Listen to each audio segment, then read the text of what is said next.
Colonel Sarah Mitchell stood at the podium in the Pentagon's briefing room, her hands steady despite the sea of skeptical faces before her. The room buzzed with whispered conversations and barely concealed smirks.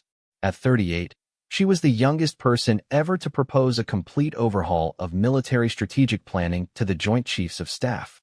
Her presentation folder contained months of research, innovative tactical approaches, and what she believed could revolutionize modern warfare. The title of her presentation glowed on the screen behind her: Adaptive Asymmetric Defense Protocol, a new framework for 21st century conflicts. The words seemed to hang in the air like a challenge to decades of established military doctrine. General Harrison, a 62-year-old veteran with silver hair and countless ribbons adorning his chest, leaned back in his chair with obvious disinterest. His reputation as a traditionalist was well known throughout the Pentagon corridors. Beside him sat Admiral Chun, whose stern expression suggested she had already made up her mind about the presentation before it began. Sarah cleared her throat and began speaking with confidence that masked her inner nervousness. She explained how modern conflicts required entirely different approaches than the large-scale battles of previous centuries. Her research showed that traditional military strategies were becoming increasingly ineffective against unconventional threats, cyber warfare, and rapidly changing geopolitical landscapes. As she spoke about decentralized command structures and rapid response teams, several officers in the back row began checking their phones. Others engaged in quiet side conversations, their body language clearly indicating their dismissal of her ideas. The atmosphere in the room grew increasingly hostile as Sarah delved deeper into her revolutionary concepts. General Morrison, known for his blunt speaking style, interrupted her mid-sentence. His voice carried across the room with authority born from 4 decades of military service. He questioned whether someone with limited field experience could truly understand the complexities of military operations. His words were polite, but carried an unmistakable undertone of condescension. The room fell silent as Sarah paused her presentation. She had anticipated resistance, but not outright dismissal. Her research was solid, her analysis thorough, yet she could feel the collective skepticism radiating from the assembled military leadership. Years of preparation seemed to crumble under the weight of institutional bias and reluctance to embrace change. Admiral Rodriguez, sitting in the front row, shook his head visibly when Sarah discussed integrating artificial intelligence into battlefield decision-making. His expression suggested he viewed her proposals as science fiction rather than practical military strategy. Other senior officers exchanged knowing glances, their silent communication more devastating than any verbal criticism. Sarah pressed forward, presenting case studies from recent conflicts where traditional approaches had failed. She showed data demonstrating how her proposed protocols could have prevented casualties and achieved objectives more efficiently. Her voice remained steady, professional, despite the growing sense that her audience had already rejected her ideas. The breakthrough moment came when she presented her analysis of a recent international incident where conventional military response had escalated rather than resolved the situation. Her detailed breakdown showed how her adaptive protocols could have de-escalated the conflict while maintaining strategic advantages. For the first time since beginning her presentation, she noticed a few officers leaning forward with genuine interest. However, this moment of engagement was quickly overshadowed by General Harrison's response. He stood slowly, his imposing figure commanding immediate attention from everyone present. His words were measured but devastating as he systematically dismantled her proposals. He argued that military tradition existed for good reasons and that untested theories had no place in life-or-death situations.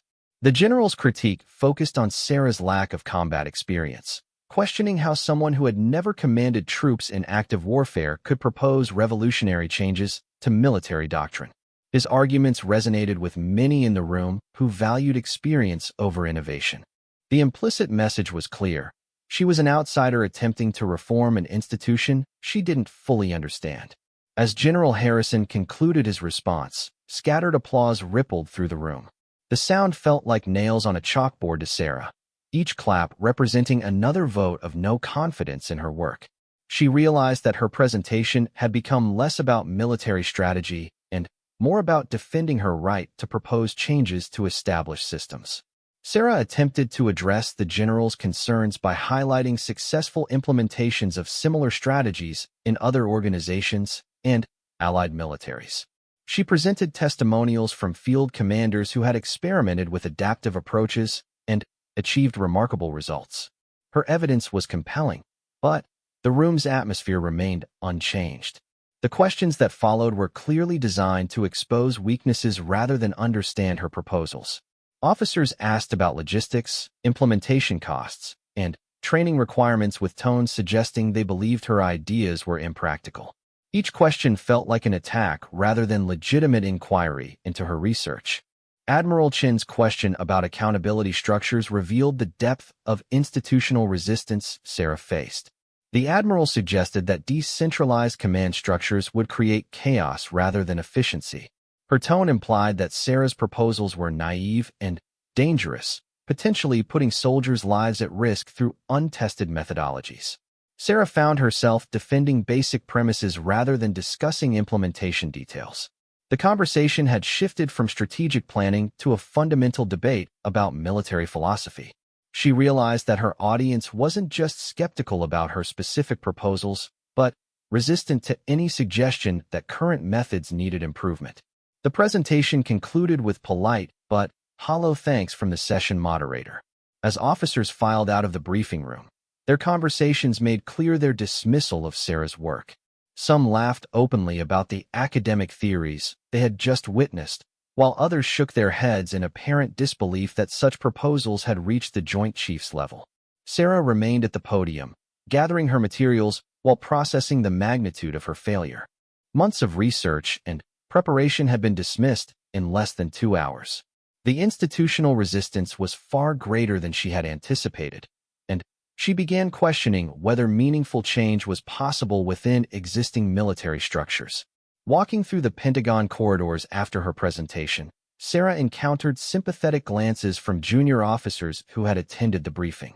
Some approached her privately to express interest in her ideas, but their hushed tones and furtive looks made clear they couldn't publicly support her proposals without risking their own careers. The weight of institutional inertia pressed down on Sarah as she left the building that afternoon. Her innovative ideas had been reduced to footnotes in official records, dismissed by leaders who valued tradition over adaptation. The laughter and dismissive comments echoed in her memory as she contemplated her next steps in a career that suddenly seemed uncertain. That evening, alone in her apartment, Sarah reviewed the presentation materials one final time. Despite the day's disappointment, she remained convinced that her analysis was correct. Military conflicts were evolving rapidly, and traditional responses were becoming increasingly inadequate. The question was whether the institution could adapt quickly enough to remain effective in changing times. Unknown to Sarah, her presentation had planted seeds that would eventually grow into something far more significant than she could have imagined. While the immediate response was dismissive, several attendees began privately reconsidering her proposals in the days that followed. The true test of her ideas would come not in Pentagon briefing rooms, but in real-world situations where lives hung in the balance. The night Sarah's presentation was dismissed marked the beginning of a journey that would ultimately vindicate her vision and transform military thinking in ways none of the skeptical generals could have predicted. 6 months after Sarah's dismissed presentation, the world faced an unprecedented crisis that would test every assumption about modern military strategy.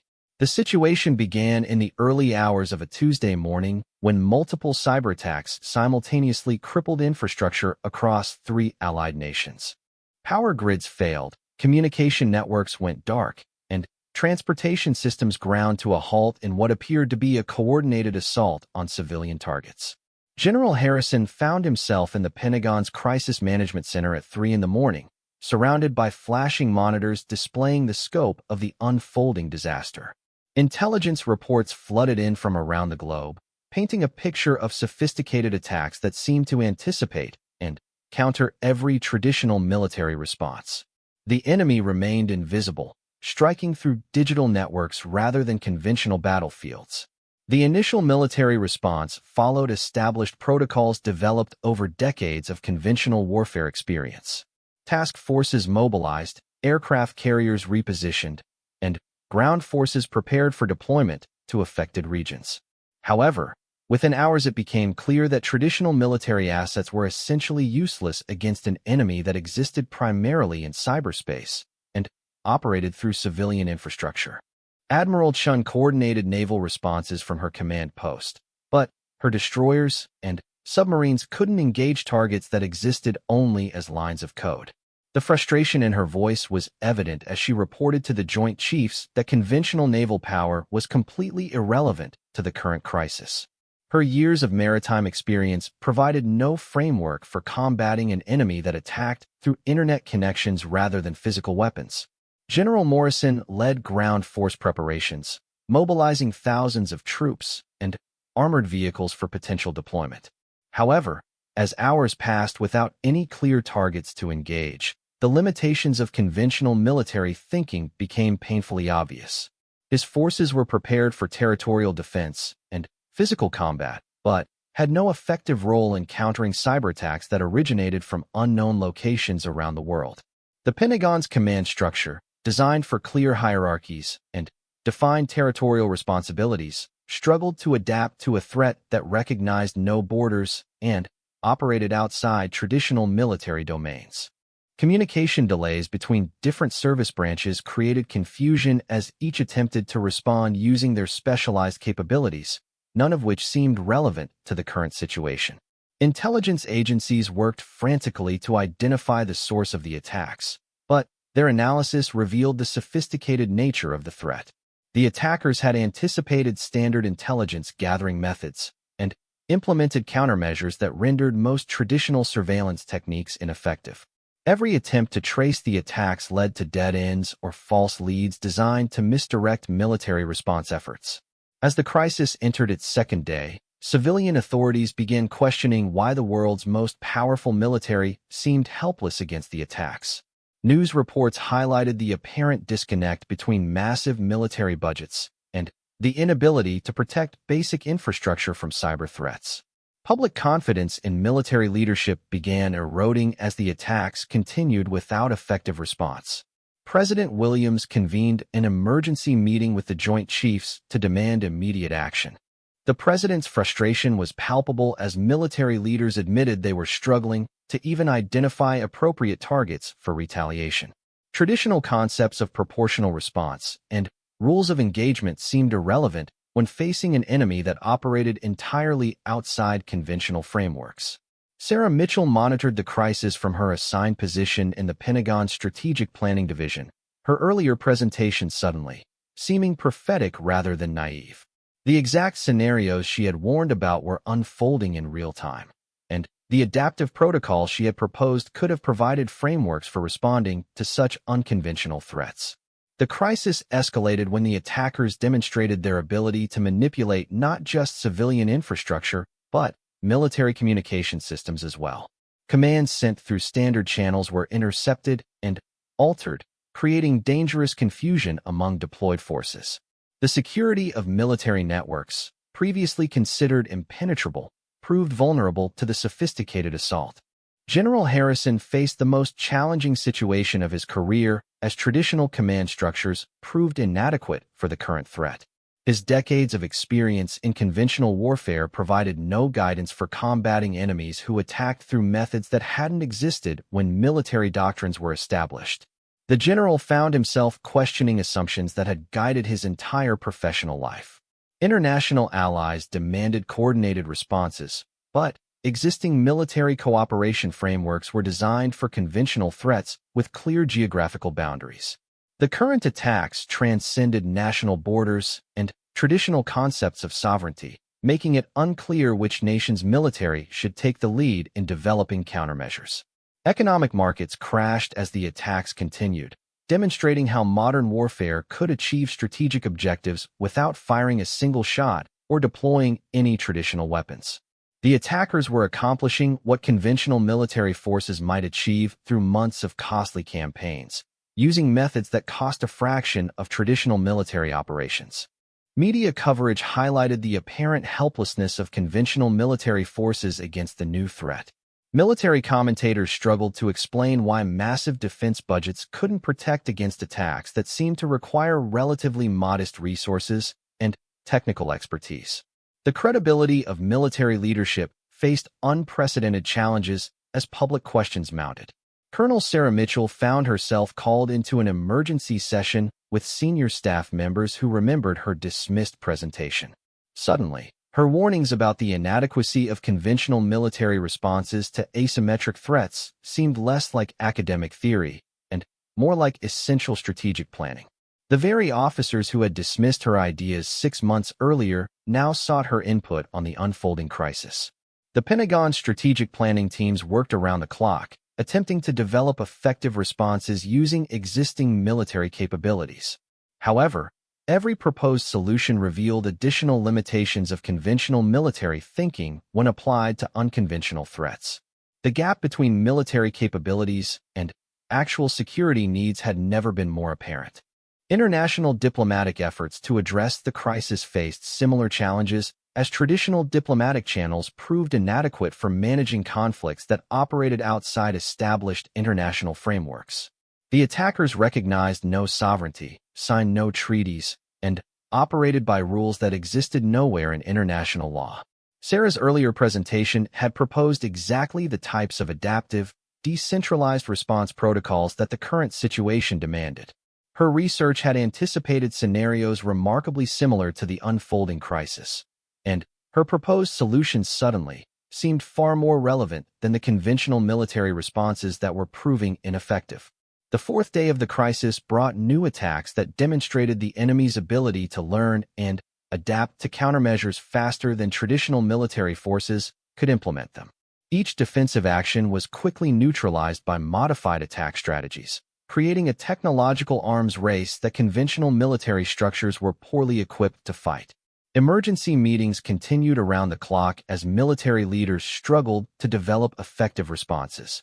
The institutional resistance that had dismissed Sarah's innovative approaches 6 months earlier was giving way to desperate searches for alternative strategies. The crisis was forcing a fundamental reevaluation of military assumptions that had remained unchallenged for decades. Public criticism of military leadership intensified as the attacks continued without effective response. Congressional leaders demanded explanations for why massive defense expenditures couldn't protect the nation from threats that seemed to require relatively modest resources. The disconnect between military spending and actual security capabilities faced unprecedented scrutiny. General Harrison privately admitted to close advisors that the current crisis had revealed fundamental flaws in military strategic thinking. His own expertise, accumulated over decades of successful service, seemed almost irrelevant to the challenges posed by the ongoing attacks. The general began reconsidering positions he had held with absolute certainty just days earlier. The crisis reached a turning point when the attackers demonstrated their ability to penetrate the Pentagon's own security systems, accessing classified information and monitoring military communications in real time. The breach revealed that even the most secure military installations were vulnerable to the new forms of warfare that conventional defenses couldn't anticipate or prevent. As the fifth day of the crisis began, military leaders faced the uncomfortable reality that their entire strategic framework was fundamentally inadequate for modern threats. The institutional arrogance that had dismissed innovative thinking was crumbling under the weight of operational failures that threatened national security. Change was no longer optional but essential for survival in a rapidly evolving strategic environment. The breakthrough moment came on the sixth day of the crisis when General Harrison made an unprecedented decision that would reshape military history. Standing in the Pentagon's command center, surrounded by the chaos of failed conventional responses, he turned to his aide and quietly requested that Colonel Sarah Mitchell be summoned immediately. The same general who had publicly dismissed her revolutionary ideas 6 months earlier was about to stake his reputation on her unconventional approach. Sarah arrived at the command center expecting another briefing assignment, but instead found herself face-to-face with the four-star general who had been her most vocal critic. The room buzzed with urgent activity as staff officers coordinated increasingly desperate attempts to counter the ongoing attacks. General Harrison's weathered face showed the strain of 5 days without effective military response to the escalating crisis. The general's words were measured but carried profound significance as he acknowledged the failure of conventional military strategies. He admitted that Sarah's earlier presentation had identified exactly the types of threats the military now faced, and her proposed adaptive protocols offered the only viable framework for effective response.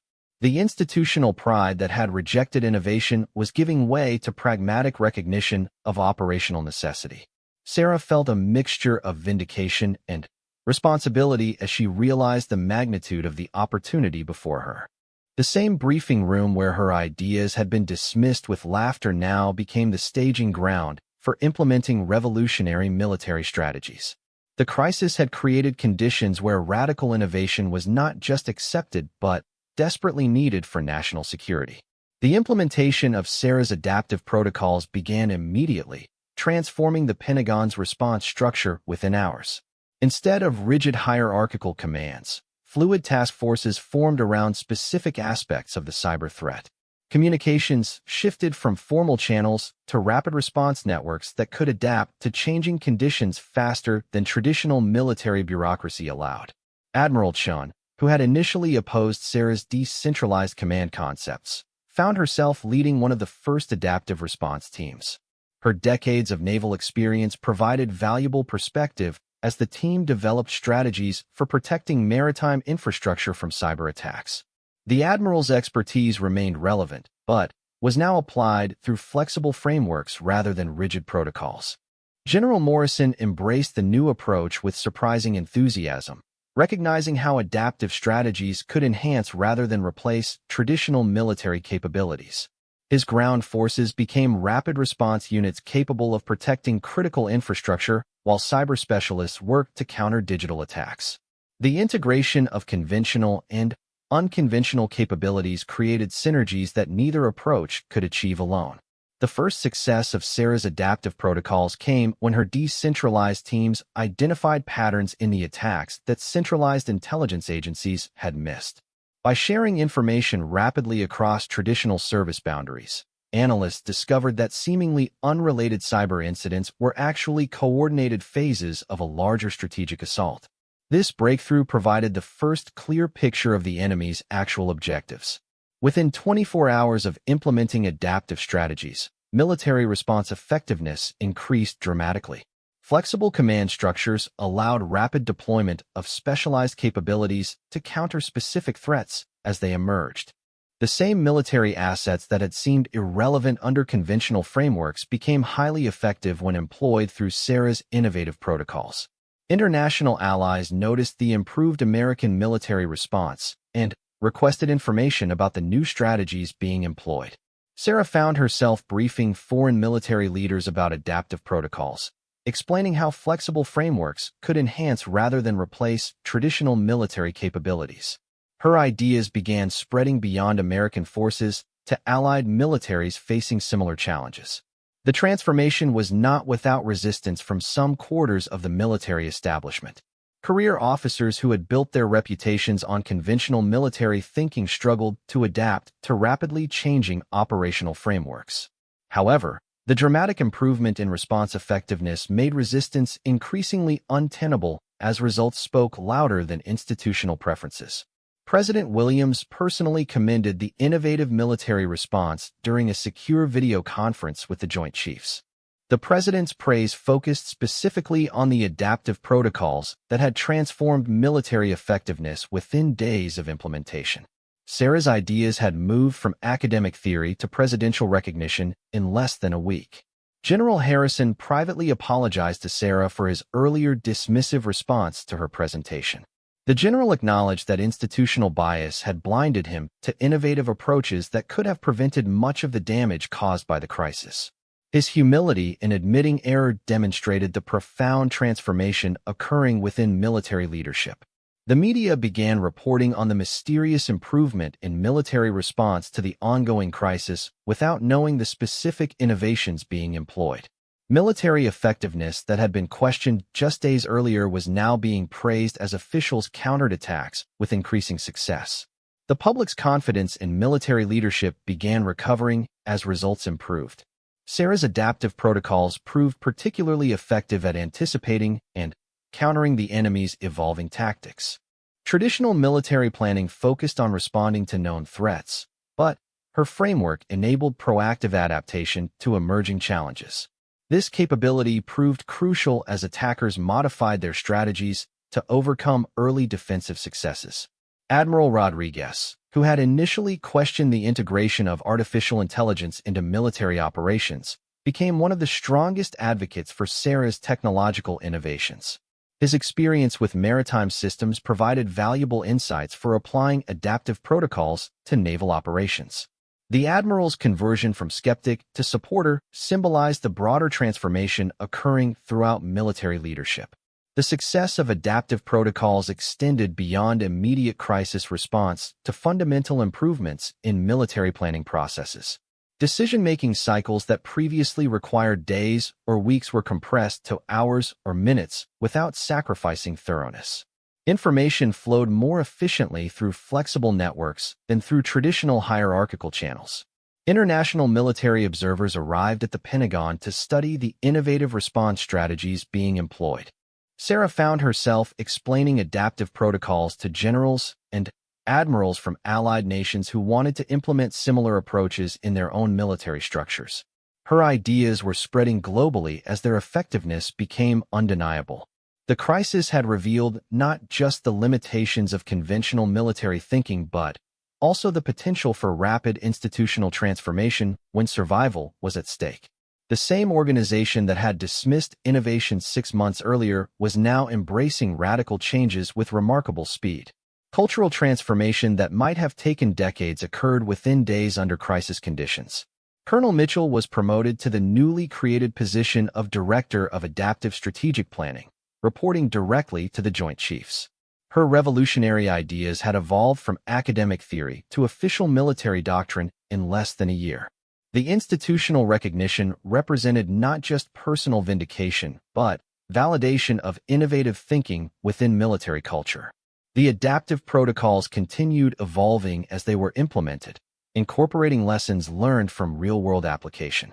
Sarah's original framework provided the foundation, but the actual system that emerged was enhanced by input from experienced military professionals who understood how to translate theory into effective operational practice.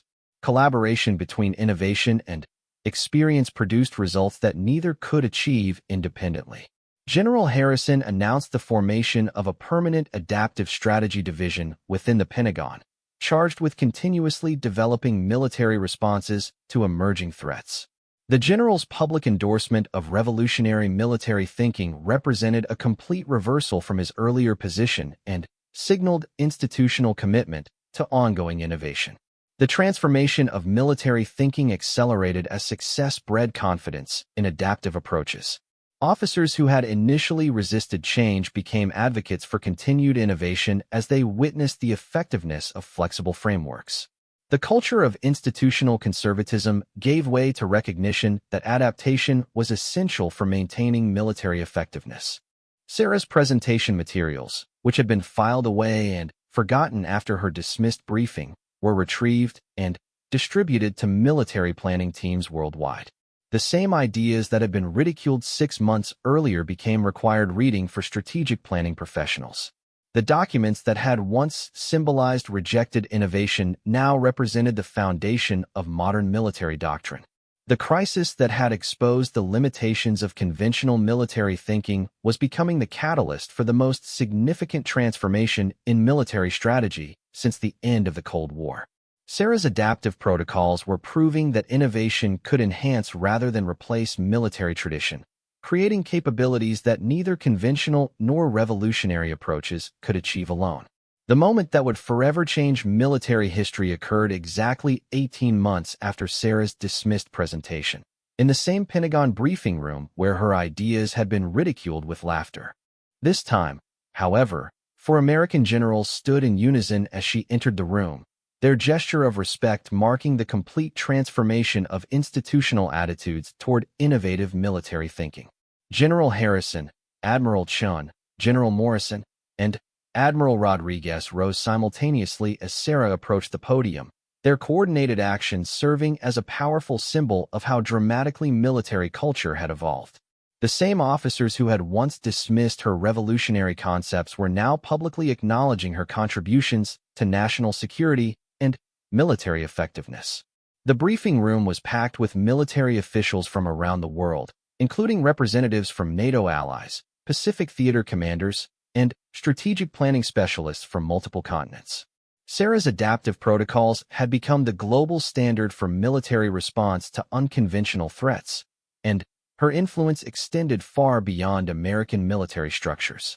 Sarah carried with her a comprehensive report documenting the 18-month transformation of military strategic thinking since the crisis that had validated her approach. The data was overwhelming. Response times improved by 70%, resource efficiency increased by 40%, and successful mission completion rates reached levels unprecedented in modern military history. The presentation began with a detailed analysis of how adaptive protocols had revolutionized military operations across all service branches. Navy operations integrated cyber warfare capabilities with traditional maritime strategies, creating hybrid defense systems that conventional naval doctrine couldn't have conceived. Army units operated with unprecedented flexibility, adapting to emerging threats faster than any previous military framework allowed. Air Force operations had been completely transformed through implementation of adaptive command structures. Fighter squadrons coordinated with cyber warfare specialists to create integrated response capabilities that addressed multiple threat vectors simultaneously. The rigid separation between air power and information warfare had dissolved into seamless operational unity. International military leaders testified to the effectiveness of Sarah's protocols in their own operational contexts. British commanders described how adaptive frameworks had enhanced their counter-terrorism capabilities in ways that traditional military approaches couldn't achieve. Israeli defense officials explained how flexible command structures had improved their ability to respond to rapidly changing regional threats. The economic impact of adaptive military strategies had exceeded all projections, with cost savings in the hundreds of billions of dollars annually. Resources previously wasted on redundant conventional capabilities were redirected toward innovative technologies and training programs. Military effectiveness increased while overall costs decreased, something traditional defense planners had considered impossible. President Williams addressed the gathering via secure video link, personally thanking Sarah for her contributions to national security and military effectiveness. The presidential recognition represented the highest level of official acknowledgement for her revolutionary work. The president's words carried special significance because they came from someone who had witnessed the crisis that validated her approach. General Harrison delivered a formal apology on behalf of the military establishment for initially dismissing Sarah's innovative ideas. His words carried profound meaning because they acknowledged institutional failures that had nearly prevented crucial military innovations from being implemented. The general's humility demonstrated how crisis had transformed military culture in fundamental ways.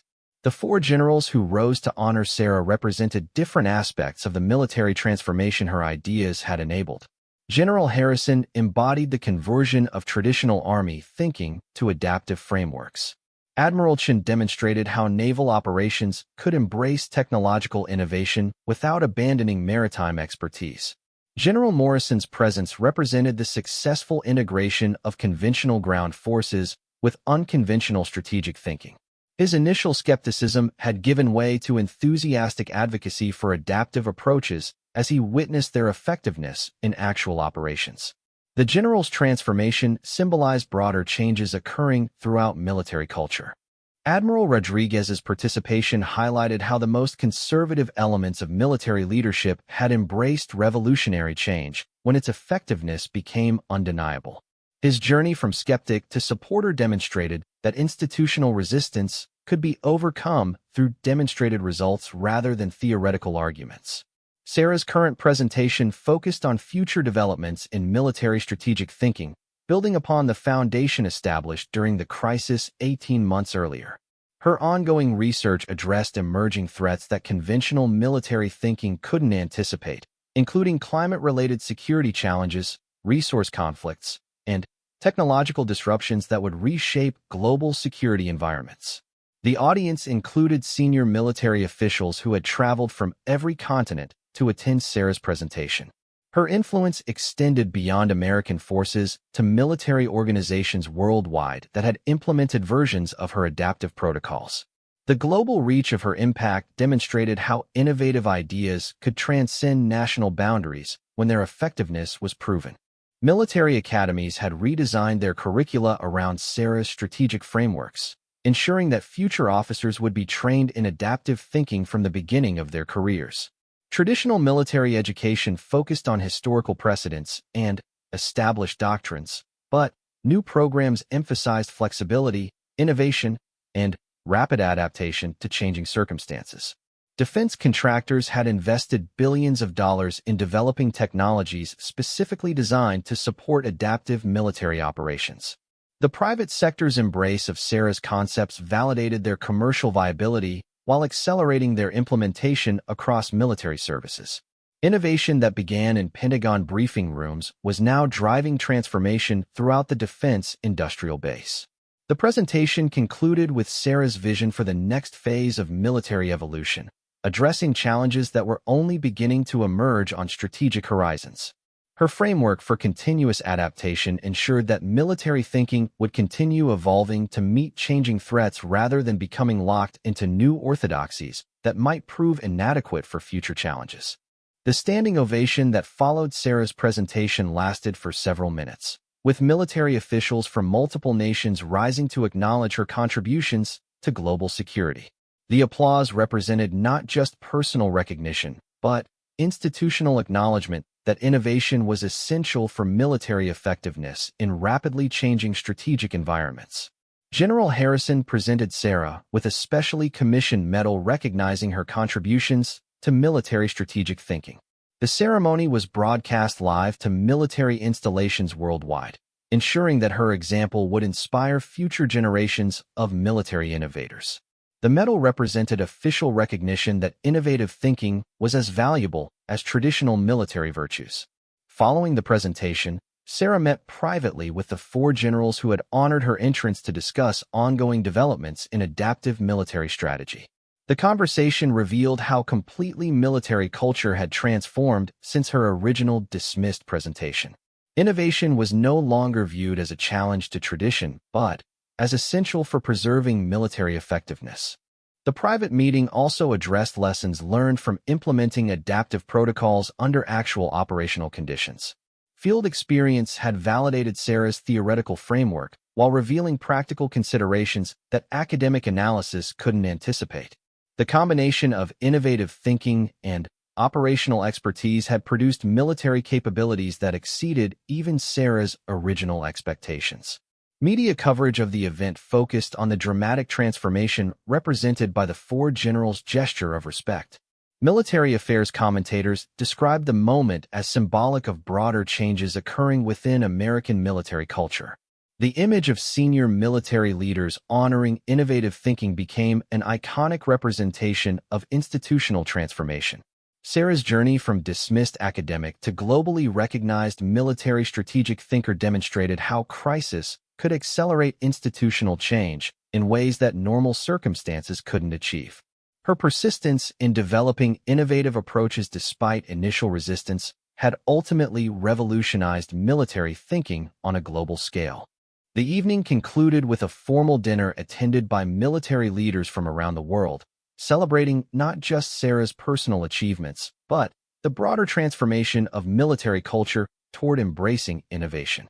The event represented a new era in military thinking where tradition and innovation worked together rather than in opposition. As Sarah reflected on the journey from her dismissed presentation to global recognition, she realized that the crisis that had initially seemed like institutional failure had actually created opportunities for transformation that wouldn't have existed otherwise. The laughter that had once dismissed her ideas had given way to respect that would influence military thinking for generations to come. The 4 generals' gesture of rising together had symbolized more than personal recognition. It represented institutional commitment to continuous innovation in military strategic thinking. The same Pentagon briefing room that had once echoed with dismissive laughter now stood as a symbol of how revolutionary ideas could transform even the most traditional institutions when their value was proven through actual results.